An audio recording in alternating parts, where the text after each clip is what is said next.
আসসালামু আলাইকুম সুপ্রিয় দর্শক, এবি স্পোর্টস টাইমের পক্ষ থেকে আমি এবি রহমান রয়েছে আপনাদের সাথে। দক্ষিণ আফ্রিকার কাছে অবিশ্বাস্যভাবে 4 রানে হেরে সুপার 8-এ ওঠার সমীকরণটা একটু হলেও জটিল করে ফেলেছে বাংলাদেশ। তবে আশার কথা হচ্ছে সুপার 8-এ ওঠার নাটাইটা এখনও রয়েছে বাংলাদেশের হাতেই। অবশ্য এখনও পর্যন্ত সুপার 8 নিশ্চিত করতে পারেনি কোনো দলই। রোববার নিউ ইয়র্কে বাংলাদেশকে হারিয়ে টানা তৃতীয় জয় পাওয়া দক্ষিণ আফ্রিকার অঙ্কের হিসাবে এখনও সুপার 8-এ ওঠা নিশ্চিত হয়নি।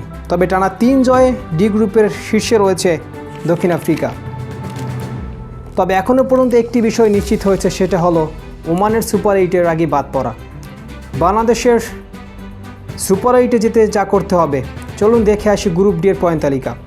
দক্ষিণ আফ্রিকা তার এখনও পর্যন্ত 3টি ম্যাচ খেলে 3টিতে জয়লাভ করে 6 পয়েন্ট নিয়ে রয়েছেন গ্রুপ ডি এর পয়েন্ট টেবিলের শীর্ষে। বাংলাদেশ এখনও পর্যন্ত 2টি ম্যাচ খেলে 1টিতে জয়লাভ করে 1টিতে পরাজয় লাভ করে 2 পয়েন্ট নিয়ে রয়েছেন গ্রুপের দ্বিতীয় স্থানে। নেদারল্যান্ডস এখনও পর্যন্ত 2টি ম্যাচ খেলে 1টিতে জয়লাভ করে 1টিতে পরাজয় লাভ করে 2 পয়েন্ট নিয়ে রয়েছে গ্রুপের তৃতীয় স্থানে। নেপাল এখনও পর্যন্ত 1টি ম্যাচ খেলেছে কিন্তু কোনো জয়ের দেখা পায়নি, তারা রয়েছে গ্রুপের চতুর্থ স্থানে। শ্রীলঙ্কা 2টি ম্যাচ খেলে 2টিতেই পরাজয় লাভ করে এখনও পর্যন্ত রয়েছে গ্রুপের তলানিতে। বাংলাদেশের ম্যাচ বাকি আছে আর মাত্র 2টি। 13 জুন গ্রুপ পর্বের তৃতীয় ম্যাচে সেন্ট ভিনসেন্ট স্টেডিয়ামে নেদারল্যান্ডসের মুখোমুখি হবে বাংলাদেশ, এবং 17 জুন গ্রুপ পর্বে বাংলাদেশের চতুর্থ এবং শেষ ম্যাচে সেন্ট ভিনসেন্ট স্টেডিয়ামে নেপালের মুখোমুখি হবে বাংলাদেশ।